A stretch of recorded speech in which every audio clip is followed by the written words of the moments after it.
Elsa. Welcome to New Story.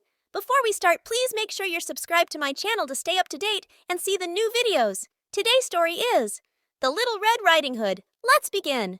Once upon a time, there was a little girl named Little Red Riding Hood. She wore a red riding hood all the time, so that's how she got her name. One day, Little Red Riding Hood's mother said to her, "Little Red Riding Hood, your grandmother is sick.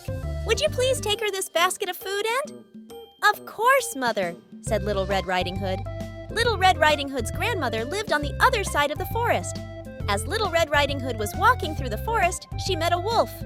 "Good morning, Little Red Riding Hood," said the wolf. "Where are you going?" "I'm going to visit my grandmother," said Little Red Riding Hood. "She's sick, and I'm bringing her this basket of food." "Oh, that's very kind of you," said the wolf. "Where does your grandmother live?" "She lives on the other side of the forest," said Little Red Riding Hood. "Her house is the first one on the left." "Well, I'm going that way too," said the wolf. "Why don't we walk together?" Little Red Riding Hood didn't know that the wolf was a bad wolf, so she agreed to walk with him. As they were walking, the wolf saw a field of beautiful flowers. "Oh, look at those lovely flowers," he said. "Why don't you pick a bouquet for your grandmother?" Little Red Riding Hood thought that was a good idea, so she picked a bouquet of flowers. While she was picking flowers, the wolf ran ahead to Little Red Riding Hood's grandmother's house. The wolf knocked on the door. "Who's there?" asked Little Red Riding Hood's grandmother.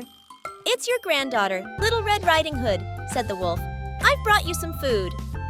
Little Red Riding Hood's grandmother was happy to see her granddaughter, so she opened the door.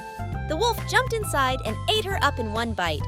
Then, the wolf put on Little Red Riding Hood's grandmother's nightgown and cap and got into her bed.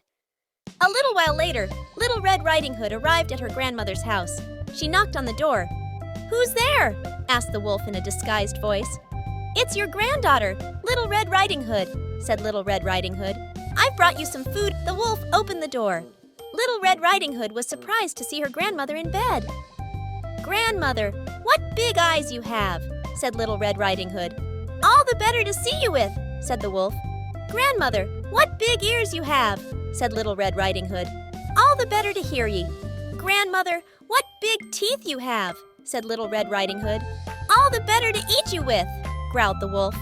The wolf jumped out of bed and chased Little Red Riding Hood around the room. Little Red Riding Hood ran to the window and called for help. A woodcutter happened to be walking by. He heard Little Red Riding Hood crying and ran into the house. The woodcutter grabbed the wolf by his feet, and he turned it upside down. He shook it then, the grandmother and the Little Red Riding Hood one came out of his mouth. Then he threw him on the ground, and the wolf ran away.